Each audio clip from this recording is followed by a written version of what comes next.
नमस्कार, आपके साथ मैं हूं Surabhi Sharma. Battle of Gaza में ग्राउंड रिपोर्ट्स होंगी आपके सामने। लगातार बिगड़ रहे हालात के बीच इजरायल की रणनीति पर भी करेंगे चर्चा एक्सपर्ट्स के साथ। आपको इजरायल हमास विवाद की बिग पिक्चर भी बताएंगे, लेकिन उससे पहले देखिए एक ऐसी तस्वीर जिस पर हर भारतीय को गर्व होगा। आपको दिखाते हैं भारतीय सेना का दम। सेना ने एलएसी के पास युद्धाभ्यास की तस्वीरें आपके सामने है। नॉर्दर्न कमांड ने ये तस्वीरें जारी की हैं। तस्वीरों में मल्टी रॉकेट लॉन्चर और तोपों की गर्जना सुनिए। पहाड़ की ऊंचाई वाले इलाकों पर कैसे निशाना लगाया जा रहा है, देखिए।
तो भारतीय सेना की ताकत, भारतीय सेना का युद्धाभ्यास और भारतीय सेना का ये दम। तस्वीरें आपके सामने हैं। सेना ने एलएसी के पास युद्धाभ्यास किया है। नॉर्दर्न कमांड ने ये तस्वीरें जारी की हैं, जिसमें आप देख रहे हैं कैसे मल्टी रॉकेट लॉन्चर और तोपों की गर्जना सुनाई दे रही है।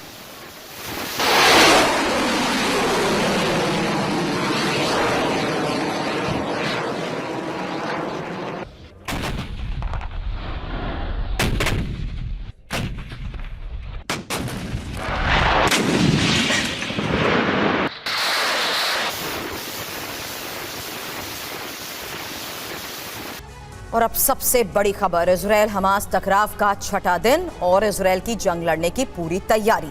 अब बस ऑर्डर का इंतजार है। इजरायल के रक्षा मंत्री ये ऐलान कर चुके हैं कि वो इस बार कुछ बड़ा करेंगे। इजरायल की 3,60,000 की रिजर्व फोर्स एक्शन के लिए तैयार है, लेकिन इजरायल के लिए एक और बड़ा सिरदर्द है, और वो है 200 लोग जिनको हमास ने बंधक बना रखा है। बंधक संकट से निपटने के लिए इजरायल ने अपने सबसे बड़े लड़ाकों को अब दे दी है जिम्मेदारी। जी हां, बड़ी खबर है। आखिर कौन है ये लड़ाके, कैसे करते हैं हमला और आधे घंटे के अंदर कैसे बंधक हो जाएंगे मुक्त, सब कुछ आपको आगे बताएंगे। लेकिन शुरुआत कर रहे हैं बंधकों को छुड़ाने के लिए इजरायल के खतरनाक प्लान से। जहां आपको बता दें, इजरायल ने अब साइरट मटकल को मैदान में उतारने का लिया है फैसला। साइरट मटकल दुनिया की सबसे खतरनाक कमांडो टीम, बंधकों को छुड़ाने में माहिर है ये टीम। और साइरट मटकल के बारे में एक जानकारी अब से थोड़ी देर में आपके सामने होगी, क्योंकि ये वो एलीट फोर्स है जो दुश्मनों के खिलाफ कई गुप्त ऑपरेशंस को पहले भी अंजाम दे चुकी है। ये वो सीक्रेटिव फोर्स है जो इजरायल की ताकत है। ये एक ऐसी एलीट क्लास फोर्स है जिसके बारे में इजरायल ने इससे पहले भी युद्ध में बड़ा इस्तेमाल किया है। इजरायल के पास तो खतरनाक एजेंसीज है ही, मोसाद जिसका काम है खुफिया ऑपरेशंस को अंजाम देना, दूसरी तरफ साइरट मटकल जिसका काम है खतरनाक कमांडो ऑपरेशंस को अंजाम देना। और हमास ने जिस तरीके से 200 लोगों को बंधक बना रखा है, अपहरण कर रखा है, उन्हें सुरंगों में छुपाया हुआ है। कहा तो यही जा रहा है कि साइरट मटकल के कमांडोज गाजा में अब उतर चुके हैं और बहुत जल्द कमांडो ऑपरेशंस को अंजाम दिया जा सकता है। हमास के पास गाजा पट्टी में सुरंगों का जाल है। हमास सुरंगों का इस्तेमाल अपने बचाव के लिए करता आया है और हमलों से बचने के लिए हमास का पूरा ऑपरेशन सुरंग से ही ऑपरेट होता है। ऐसे में साइरट मटकल को इस बार सुरंगों में ऑपरेशन को देना होगा अंजाम। हमास हवा, जमीन और समंदर से खतरनाक ऑपरेशंस करा रहा है और इस बार उसे सुरंगों में अपनी स्ट्राइक पावर दिखानी पड़ सकती है। इंफॉर्मेशन वॉल का रुख करते ही सबसे पहले सायरत मटकल ने किस तरीके से मोर्चा संभाल लिया है, मोसाद और दूसरी एजेंसीज के साथ मिलकर सायरत मटकल ने किस तरीके की स्ट्रैटेजी बनाई है, इसी बारे में जानकारी, क्योंकि कैसे ही अपने ऑपरेशंस को देते हैं अंजाम, ये समझ लीजिए। यहां सबसे पहले इंफॉर्मेशन आपके सामने, जहां मोसाद की सबसे बड़ी भूमिका और जिस तरीके से मोसाद ऑपरेट करता है, पूरे विश्व की नजर इस पर रहती है, क्योंकि बंधकों से जुड़ी जानकारियां जुटाने की कोशिश मोसाद कर रहा है। जानकारी का विश्लेषण उस आधार पर होता है और सुरंगों का नक्शा भी तैयार किया जा रहा है, क्योंकि ये वो सुरंग है जिसकी तस्वीर अभी तक आपने नहीं देखी है, लेकिन आज हम आपको बताएंगे कि कैसे इन स्पेशल ऑपरेशंस के दौरान इन सुरंगों के बारे में भी एक एक जानकारी सामने आ चुकी है। हालांकि ये देखिए, अब सायरत मटकल ऐसी एलीट फोर्स जिसका अब इस युद्ध क्षेत्र में इजराइल इस्तेमाल कर रहा है, क्योंकि सुरंगों के नक्शे के मुताबिक ही अब सायरत मटकल योजना बनाने वाले हैं। ये एक इंडिपेंडेंट फोर्स है जो मोसाद के साथ कोऑर्डिनेट करते हुए युद्ध स्तर पर ऑपरेशन को अंजाम देते हुए ही इस युद्ध क्षेत्र में उतरती है, क्योंकि एक्सपर्ट्स कमांडोज की टीम तैयार हो चुकी है और कमांडोज को जमीन पर उतारने का लिया जा रहा है फैसला। लेकिन किस तरीके से एग्जीक्यूट होगी ये पूरी योजना और कैसे आगे बढ़ते हुए फाइनल स्ट्राइक करनी है, क्योंकि किसी भी वक्त सुरंगों में ये कमांडोज ऑपरेशन को ऑपरेट करते हुए नजर आएंगे। ये वो सुरंगें हैं जहां पर बंधकों को रखा गया है और आधे घंटे में ऑपरेशन को अंजाम देने में कैसे ये माहिर हैं, इस बारे में एक्सपर्ट्स के साथ भी चर्चा करेंगे, क्योंकि छोटे और घातक हथियारों का इस्तेमाल इन सुरंगों में किया जा सकता है। तो बंधकों को छुड़ाने के लिए ये जो मास्टर प्लान बनाया गया है, उसमें मोसाद की भूमिका, मोसाद किस तरीके से ऑपरेट करता है, लेकिन ये एलीट फोर्स सायरत मटकल, अब सायरत मटकल किस तरीके से इस हालात में आईडीएफ के साथ जुड़ते हुए ऑपरेशंस को अंजाम देने वाली है, क्योंकि आईडीएफ की हमास की सुरंगों पर बमबारी की योजना को लेकर भी बड़ी खबर आ चुकी है, जहां क्लस्टर बॉम्ब का इस्तेमाल हो सकता है और इजरायली जेट की ऑपरेशनल कमांड सेंटर्स पर बमबारी को लेकर बड़ी खबरें सामने आ चुकी हैं। और इस बीच टीवी9 भारतवर्ष पर आप देख रहे हैं वो सुरंगे जिसके तहत इस पूरे ऑपरेशन को अंजाम दिया जाएगा। आपको बता दें, हमास ने जिन सुरंगों में बंधकों को कैद करके रखा हुआ है, उसी का वीडियो आज आपको टीवी9 भारतवर्ष दिखा रहा है। जमीन से 20 मीटर गहराई में कई किलोमीटर की ये सुरंगें हैं और एक्सपर्ट्स तो यही बताते हैं कि अगर आप गाजा स्ट्रिप की बात करते हैं तो ऊपर इमारतें कम, बल्कि नीचे एक ऐसी सिटी बसी हुई है जो इन सुरंगों की तरह है और जगह जगह आवासीय इलाकों में खुलती है ये सुरंगें, अलग अलग बॉर्डर एरियाज पर जाकर ये सुरंगें खुलती है। और ये आज आप टीवी9 भारतवर्ष पर देख रहे हैं वो तस्वीर, वो सुरंगें जिसको लेकर एक बड़ा इतिहास तो जरूर रहा है, लेकिन युद्ध में आज के इस हालात में क्या हमास के लड़ाकों ने बंधकों को यहीं पर छुड़ाया हुआ है? हमास के वो लड़ाके ऊपर जिस तरीके से पूरे इंफ्रास्ट्रक्चर को इजराइल लगातार एयर स्ट्राइक के जरिए उड़ा रहा है, क्या यही वो ठिकाने हैं जहां पर हमास के लड़ाके भी छिपे हुए हैं? इसीलिए अब इजराइल की मोसाद के साथ साथ एलीट फोर्स इस युद्ध क्षेत्र में आ रही है, सायरत मटकल, वो सायरत मटकल जो अब ऑपरेशंस के जरिए सुरंगों में कई दिनों के लिए रहने के लिए पर्याप्त राशन नहीं है और खतरनाक मिसाइलों को भी सुरंगों में जिस तरीके से रखा गया है, ये इनफैक्ट हम आपको बता रहे हैं कि आखिर क्या क्या चैलेंजेस ऐसे में हो जाते हैं और कितनी मुश्किलें यहां पर बढ़ जाती है सुरंगों में रहते हुए। लेकिन हम आपको यह भी बता दें कि अब जो स्पेशल ऑपरेशन चलाया जा रहा है उसमें इन्हीं सुरंगों के नक्शे और इन्हीं सुरंगों में कैसे ऑपरेट कर रहा है अभी तक हमास, कैसे उसके लड़ाकों तक पहुंचना है, क्योंकि ये वो सुरंगें हैं जो निकलती हैं अलग अलग बॉर्डर एरियाज की तरफ। ऐसे में गाजा में हमास की सुरंगों का पता लगाना बहुत मुश्किल माना जाता था और अब जिस तरीके से बंधकों को लेकर बड़ी मीटिंग्स हो रही हैं, महत्वपूर्ण खबर सामने आ चुकी है, क्योंकि अमेरिका और इजराइल के अधिकारियों की मीटिंग हो रही है, जहां बंधक संकट पर ही अमेरिका गंभीरता की बात कहता आया है और अमेरिका के 17 नागरिक भी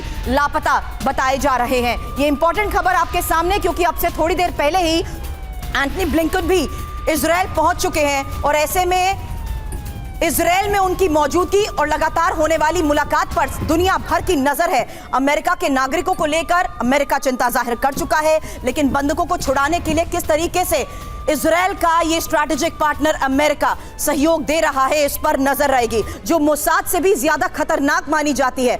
ऐसी खतरनाक एजेंसी दुनिया भर में कई खतरनाक मिशंस को अंजाम दे चुकी है। सायरत मटकल के बारे में डिटेल जानकारी आपके सामने, क्योंकि बंधकों को सुरक्षित लाना, आतंकवाद का मुकाबला करना, दुश्मनों के खिलाफ गुप्त ऑपरेशन चलाना, इसमें ये महारत है। हासिल कर चुके हैं। फील्ड इंटेलिजेंस को इकट्ठा करना, उन तमाम ऑपरेशंस को कैसे अंजाम दिया जाता है, इंफॉर्मेशन गैदरिंग को लेकर इनकी एडवांस लेवल पर ट्रेनिंग चलती है। हालांकि बड़े बड़े जिन मिशंस में ये अभी तक कामयाब रहे हैं, जो बड़े ऑपरेशंस हुए, उसी की इंफॉर्मेशन आपके सामने, क्योंकि युगांडा में ऑपरेशन थंडरबोल्ट, तेल अवीव में ऑपरेशन आइसोटोप और 1973 के योम किपर युद्ध में लेबनान में कई ऑपरेशंस को भी ये अंजाम दे चुके हैं। यहां तक कि सिनाई और हमन में लड़ाई को भी इन्हीं ने अंजाम दिया था। लेकिन इस बीच इजराइल के सामने सबसे बड़ा संकट है अपने लोगों को छुड़ाना। बंधक संकट पर इजराइल की दो टूक, जहां बंधक जब तक मुक्त नहीं होते तब तक घेरेबंदी की बात कही जा रही है। इनको खास ट्रेनिंग मिलती है। महत्वपूर्ण है कि 2 साल तक इनकी ये ट्रेनिंग चलती है, जिसमें से 4 महीने हथियारों की ट्रेनिंग होती है, इन्फेंट्री ट्रेनिंग। उसके बाद 2 महीने तक एडवांस इन्फेंट्री ट्रेनिंग होती है। इसमें से 5 हफ्ते वो होते हैं जब काउंटर टेरर को लेकर खास तौर पर ट्रेनिंग में फोकस दिया जाता है, और long range solo navigation exercises होती है, जहां पर कंपास को यूज करना, लोकल एरिया से इनपुट जुटाना, क्योंकि इंफॉर्मेशन गैदरिंग में ये माहिर बताए जाते हैं। यहां तक कि इनकी मॉक किडनैपिंग भी होती है। 2 साल की इस ट्रेनिंग में अंतिम चरण ऐसा होता है जब इनकी मॉक किडनैपिंग होती है, और उस ट्रेनिंग के दौरान यह देखा जाता है कि आतंकियों के चंगुल में फंसने पर ये आतंकियों का सामना कैसे करेंगे, और उनका सामना करते हुए, उनको चकमा देते हुए ये बाहर कैसे बचकर निकल कर आएंगे। तो ये वो एलीट फोर्स है जो अब इस युद्ध क्षेत्र में उतरने के लिए तैयार है। आदेश दिए जा चुके हैं, लेकिन मोसाद के साथ कोऑर्डिनेट करते हुए किस तरीके से ये स्पेशल ऑपरेशंस को अंजाम देने वाले हैं, इसको लेकर चर्चा भी करूंगी। इजराइल के उत्तरी क्षेत्र लेबनान बॉर्डर से मेरे सहयोगी मनीष शाह इस वक्त हमें ज्वाइन कर चुके हैं। एक्सपर्ट्स के साथ भी चर्चा करेंगे। आपको बता दें, major general retired Vishambar Dayal sir रक्षा विश्लेषक के तौर पर हमें ज्वाइन कर चुके हैं, और ब्रिगेडियर रिटायर्ड शरदेंदु सर रक्षा विशेषज्ञ के तौर पर हमें ज्वाइन कर चुके हैं। लेकिन सबसे पहले मनीष, मैं आपके पास आ रही हूं, क्योंकि युद्ध क्षेत्र के हालात, आप इस वक्त कहां पर हैं? संभव हो तो आसपास की तस्वीरें भी दिखाएं। सब कुछ दिखने में सामान्य जरूर नजर आ रहा है, गतिविधियां आपके पीछे मैं देख रही हूं एक हेवी ट्रैफिक की तरह नजर आ रही हैं, लेकिन जितना बॉर्डर के नजदीक जाएंगे तनाव बढ़ता जाएगा, डर बढ़ता जाएगा।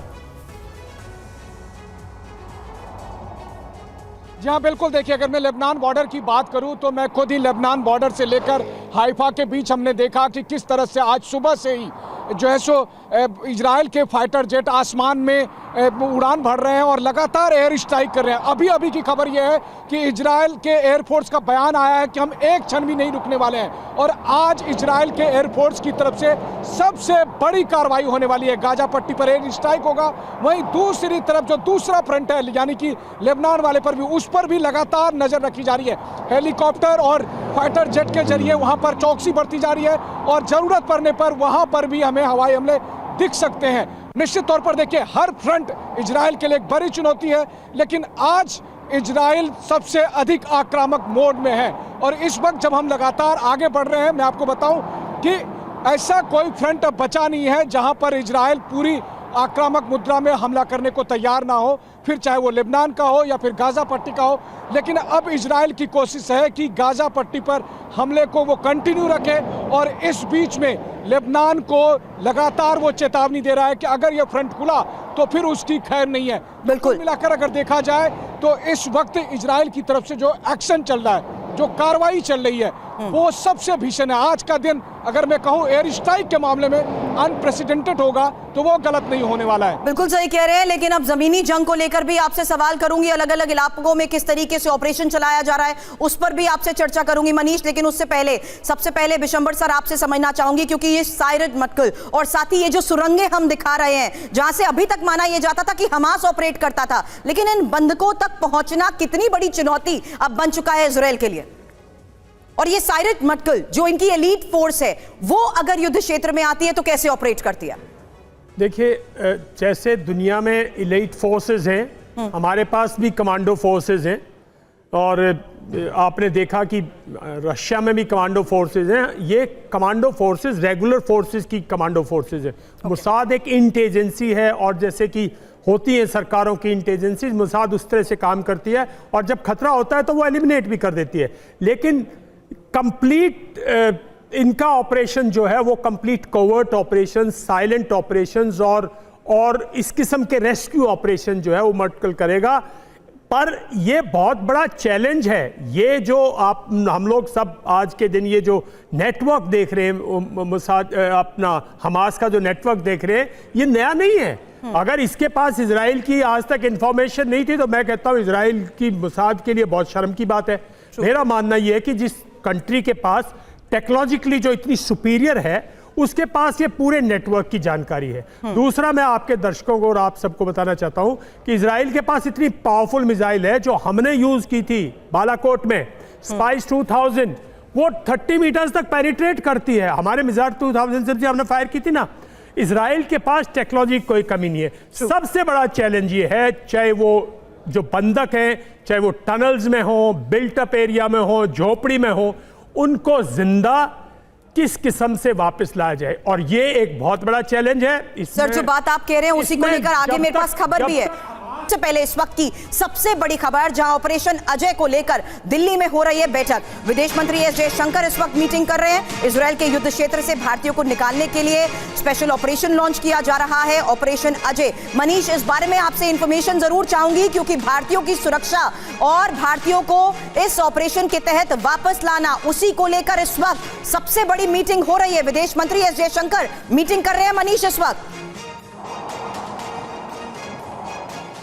जी हाँ, बिल्कुल। जिस तरीके से इजराइल में हालात बदल रहे हैं, जिस तरीके से यहाँ पर क्राइसिस का स्केल बहुत बड़ा होता जा रहा है, वैसे में भारत सरकार ने ऑपरेशन अजय लॉन्च किया है। और ऑपरेशन अजय को किस तरह से इंप्लीमेंट किया जाएगा, उसे लेकर जहां नई दिल्ली में विदेश मंत्री डॉक्टर एस जयशंकर की मीटिंग हो रही है, वहीं तेल अवीव में यानी इजराइल की राजधानी में जो भारत के राजदूत हैं और जो तमाम डिप्लोमेट्स हैं, वो लगातार कोशिश कर रहे हैं। और पहला जत्था कुछ ही देर में यहाँ से स्वदेश के लिए रवाना होगा। देखिए, इजराइल में 18,000 से अधिक भारतीय रहते हैं और उन भारतीयों को सुरक्षित निकालने की जिम्मेदारी भारत सरकार ने अपने कंधे पर ली है।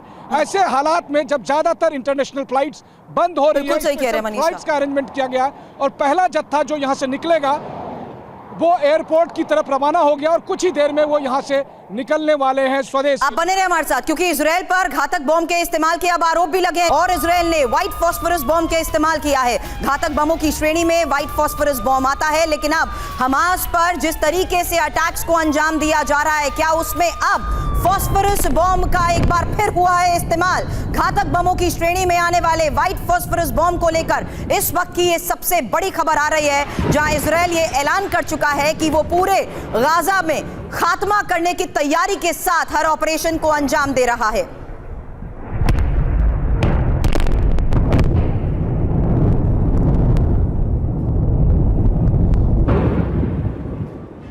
उसी फास्फोरस बॉम्ब से कैसे अटैक्स को अंजाम दिया जा रहा है, तस्वीर आपको दिखा रहे हैं। और इन तस्वीरों के माध्यम से आपको इंफॉर्मेशन वॉल पर इसी बारे में जानकारी आगे देंगे, क्योंकि हमास पर जिस तरीके से अलग अलग इलाकों में अटैक की तस्वीरें आप देख रहे हैं, उसमें गाजा में ही फास्फोरस बॉम्ब से जिस तरीके से अटैक हुआ उसकी तस्वीर आपने देखी। लेकिन इसी बॉम्ब से कई बच्चों की त्वचा जलने के केसेस भी अब सामने आ चुके हैं। यहां तक कि व्हाइट फास्फोरस बॉम्ब को आग लगाने वाले हथियारों की श्रेणी में ही रखा जाता है। हालांकि फास्फोरस बॉम्ब की चपेट में आने वाली हर चीज क्योंकि आग पकड़ लेती है, इसीलिए इसका इस्तेमाल इस युद्ध क्षेत्र में किया जा रहा है। किस तरीके से ये व्हाइट फास्फोरस बॉम्ब या फास्फोरस बॉम्ब काम करता है ये भी देख लीजिए, क्योंकि शरीर और कपड़ों पर ये चिपक जाता है, स्टिक कर जाता है केमिकल, और ये केमिकल जिस तरीके से शरीर और कपड़ों पर चिपकता है, आग लग जाती है। आग लगने पर इसे बुझाना असंभव है, पानी से भी ये आग नहीं बुझती है। हालांकि चपेट में आने वाले लोग बच भी जाएं तो जहर से वो ऑर्गन फेल होने का खतरा बढ़ता रहता है, क्योंकि ये एक ऐसा केमिकल होता है जो ऑक्सीजन को कम करता रहता है, इसलिए खतरा बढ़ता रहता है। इससे पहले वियतनाम युद्ध में अमेरिका ने व्हाइट फास्फोरस बॉम्ब का इस्तेमाल किया था और आज ये खबर सामने आ रही है कि किस तरीके से गाजा पर लगातार हो रहे अटैक के बीच ये तस्वीर सामने आई जहां फास्फोरस बॉम्ब का इस्तेमाल किया गया है। मनीष हमारे सहयोगी इस वक्त हमारे साथ हैं। मनीष, अब फास्फोरस बॉम्ब के इस्तेमाल की खबरें, अभी तक हम चर्चा करते थे किस तरीके से रशिया यूक्रेन वॉर में आरोप लगाए जाते थे, लेकिन यहां के हालात को देखते हुए एक बार फिर से इजराइल पर फास्फोरस बॉम्ब के इस्तेमाल करने के आरोप लगाए गए हैं जो कि प्रतिबंधित है। देखिए सुरभि, अभी अभी इजराइल के ऊर्जा मंत्री का एक बयान मैं देख रहा था जहां पर वो कह रहे थे कि कोई मुझे नैतिकता का पाठ ना पढ़ाए। अब शनिवार को हमले के बाद जिस तरीके से इजराइल का रिएक्शन है, तो लगता तो यही है कि ठीक है, उनका भी एक्शन सही है, लेकिन आजकल एक नया ट्रेंड देखने को मिला है। युद्ध में जो प्रतिबंधित हथियार हैं उनका सब खुले तौर पर इस्तेमाल कर रहा है। हमने देखा था कि रूस और यूक्रेन के युद्ध में किस तरह से क्लस्टर म्यूनिशंस को इस्तेमाल करने की इजाज़त खुद अमेरिका ने दी थी। अब इजराइल में फास्फोरस बम के इस्तेमाल का आरोप लग रहा है। जो कुछ हो रहा है, दरअसल बात यह है कि इन हमलों में केवल आप सैनिकों को टारगेट नहीं कर रहे, आप सिविलियन को भी टारगेट कर रहे हैं। लेकिन यही तो सबसे बड़ा सवाल अभी है इजराइल और हमास के जंग में कि आखिर सिविलियन दोनों तरफ से मारे गए। शनिवार को जो हुआ वो इंसानियत के लिए सबसे बड़ा बिल्कुल सही कह रहे हैं मनीषा। लेकिन उसके बाद जो हो रहा है उसके लिए इजराइल यही कह रहा है कि हम भी तो बदला लेंगे, और बदला लेने में फिर कौन सा नैतिकता, कौन सा एक्शन के बारे में पूछे। देखिए सुरभि, अगर आप देख रहे हैं, अभी देखिए, अभी लड़ाकू हेलीकॉप्टर को देखिए, आप देखिए मेरे ठीक ऊपर से गुजरते हुए इस वक्त लड़ाकू हेलीकॉप्टर जा रहे हैं। लगातार आपको इजराइल के आसमान में इस तरह की चीजें दिखाई देगी लगातार यहाँ पर, क्योंकि खतरा बड़ा है। लगातार एयर स्ट्राइक होते हैं, एयर स्ट्राइक के साथ साथ यह भी देखना होता है कि कहीं दुश्मन की तरफ से रॉकेट आएंगे तो उसका आयरन डोम या दूसरे एयर डिफेंस सिस्टम के जरिए जवाब दिया जाता है। तो अभी आपने देखा इस तरह से सुबह से मैं लगातार देख रहा हूं, चाहे फाइटर जेट हो, लड़ाकू हेलीकॉप्टर हो। जब मैं आपसे बात कर रहा हूं तो उस वक्त भी हमने इस लड़ाकू हेलीकॉप्टर को दिखाया। अब आप सोचिए, आज इजराइल की तरफ से सबसे बड़ा एयर स्ट्राइक होने वाला है। आज आपको गाजा पट्टी में सबसे बड़ी तबाही दिखने को मिलेगी। आज इजराइल ने ठाना है कि वो अपने दुश्मनों को नेस्तनाबूद करने के लिए वो हवाई हमला करेगा, जिसके बाद से ग्राउंड ऑपरेशन को बिल्कुल मनीष, उन ग्राउंड रिपोर्ट्स का इंतजार रहेगा। साथ ही आप भी सेफ रहें अपने क्रू के साथ, और लगातार हमें युद्ध क्षेत्र से आ रही बड़ी खबरों पर जानकारी भी देते रहें। और आईडीएफ ने बड़े पैमाने पर स्ट्राइक की कर ली है तैयारी, क्योंकि बॉर्डर पर ग्राउंड फोर्सेस का जमावड़ा नजर आ रहा है। आईडीएफ को बस आदेश का इंतजार है। इजराइल ने 3 सदस्यीय वॉर कैबिनेट भी बना ली है। इजराइल की रणनीति को लेकर इंफॉर्मेशन वॉल का मैं रुख करना चाहूंगी, क्योंकि इजरायली सेना के सामने जिस तरह की चुनौतियां हैं और जो हालात अभी बने हुए हैं उसको लेकर आगे मैं चर्चा करूंगी। हमास ने की है टैंक के आगे बुलडोजर की तैनाती, यहां तक कि गुरिल्ला युद्ध से आईडीएफ को दिक्कत है और भीड़भाड़ वाली जगह में ऑपरेशन चलाना भी कैसे मुश्किल हो चुका है। शरदेंदु सर प्लीज मुझे इंफॉर्मेशन वॉल पर जरा ज्वाइन करें, क्योंकि इजरायली सेना के सामने इन चुनौतियों को देखते हुए कैसी उसकी तैयारी होनी चाहिए।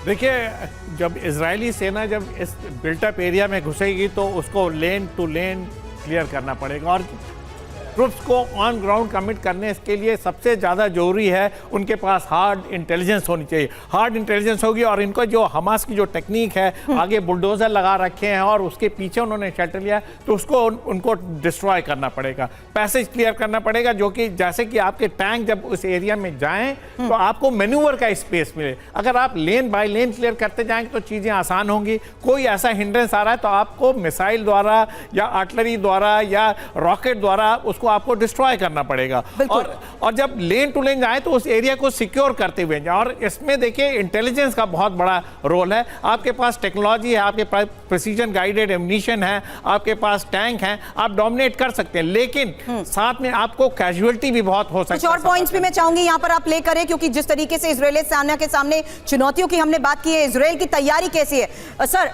बिशंदर त्यार सर आप भी हमें ज्वाइन करें, क्योंकि यहां देखिए इजरायल की तैयारियों की जहां तक हम बात कर रहे हैं तो अंडरग्राउंड पार्किंग से हॉस्पिटल्स, अंडरग्राउंड पार्किंग में हॉस्पिटल्स बनाए जा रहे हैं, क्योंकि अभी तक ऐसा नहीं हो पाया है जो इससे पहले होता था। यानी लोगों तक मेडिकल एड पहुंचाने के लिए सेफ कॉरिडोर को लेकर खबर आती थी, लेकिन यहां अंडरग्राउंड पार्किंग एरियाज में हॉस्पिटल्स बनाए जाने की बात करी जा रही है। जगह जगह राशन स्टोर किया जा रहा है, यहां तक कि फ्यूल और पीने के पानी की सप्लाई भी सुनिश्चित करना, ऐसी तैयारी बहुत जरूरी है। देखिए, मैं समझता हूं ये सारे के सारे स्टेप्स इजराइल इसलिए कर रहा है क्योंकि इजराइल अपनी पॉपुलेशन को कॉन्फिडेंस देना चाहता है। इजराइल की पॉपुलेशन जो है उसका कॉन्फिडेंस शेकन है, उसके अंदर फियर साइकोसिस है, रिश्तेदार मरे हैं, यारे प्यारे मरे हैं, किसी का बेटा मरा है, उनके यहाँ भी हाहाकार मची है ना। पहली बार पॉपुलेशन ने ऐसी हाहाकार देखी है। तो मैं नहीं समझता अब हमास के पास या हिजबुल इसमें कोई इन्वॉल्व होगा या कोई भी। देखिए पूरे गल्फ में, पूरे वेस्ट एशिया में किसी कंट्री में आज दमखम नहीं है। इजिप्ट अपने आप स्ट्रगल कर रहा है, सीरिया में कोई दम नहीं है, जॉर्डन में कोई दम नहीं है। ये लड़ाई जो है हमास और इजराइल के बीच में है। हमास अपनी पूरी ताकत शुरू में दिखा के अपने इस पूरे मुद्दे को सेंटर स्टेज पे ले आया है। अब ये सारी कार्रवाई जो इजराइल कर रहा है, ये अपनी पॉपुलेशन को यही नेक्स्ट पॉइंट है सर, इसी पर चर्चा करूंगी कि आखिर इजराइल करेगा क्या, क्योंकि इजराइल की रणनीति गाजा पर कब्जा करने की नहीं है, सिर्फ हमास को खत्म करना चाहता है और ये ऐलान कर चुका है। इसीलिए हम ये देख रहे हैं शरदेंदु सर कि कैसे उस तमाम इंफ्रास्ट्रक्चर को दबा किया जा रहा है। सेकंड पोर्शन दिखावा है, एक्चुअली में वो वही करेगा, कब्जा करेगा नेचुरली। अदरवाइज जब तक उसको डिमोलिश नहीं करेगा, जब तक पूरे को डिस्ट्रॉय नहीं करेगा, जब तक कब्जा नहीं करेगा, हमास को आप एलिमिनेट कर ही नहीं सकते। ये पूरा का पूरा जो डिप्लोमेटिक मूव है, पूरी की पूरी जो ये ग्रैंड स्ट्रैटेजी है, पूरी की पूरी ब्लॉकेड किया जा रहा है, ये सब इसलिए किया जा रहा है। युद्ध की तैयारी जिस तरीके से उसने वहां उसी लैंड पर करी है, उन तमाम नॉर्मल बिल्डिंग्स को भी हथियार डिपो बना दिया है, उन्हीं को तो वो नष्ट कर रहा है। गाजा के नागरिकों के मारे जाने पर हालांकि इजराइल निंदा जरूर कर रहा है, लेकिन हम ये देख रहे हैं गाजा में एक हमास के फाइटर को मारने के लिए कम से कम 10 सिविलियंस मारने पड़ेंगे आपको। Right sir, because 2.2 million 3 million people, 2.2 तो लोग बोलते हैं। कभी गाजा की किसी ने कोई वहां पे आज के दिन कोई उनके यहाँ वो थोड़ी हुई थी कि सेंसस हुआ होगा। ये एक बहुत पुराना अंदाज है, बहुत थिकली। देखिए, आपको आपके दर्शकों को समझना पड़ेगा। आप कलकत्ता और बॉम्बे की थिक उनमें गए हो जहां हेवी, गाजा में आपको गाड़ी चलाने को जगह नहीं है। आप क्या बात करते हो? गाजा के अंदर 60 कैंप हैं, ऑलरेडी कैंप्स हैं जो कि रिफ्यूजी कैंप। यही अब तस्वीरों के जरिए भी साफ हमें नजर आ रहा है कि किस तरीके से यहां पर हालात बिगड़ते जा रहे हैं।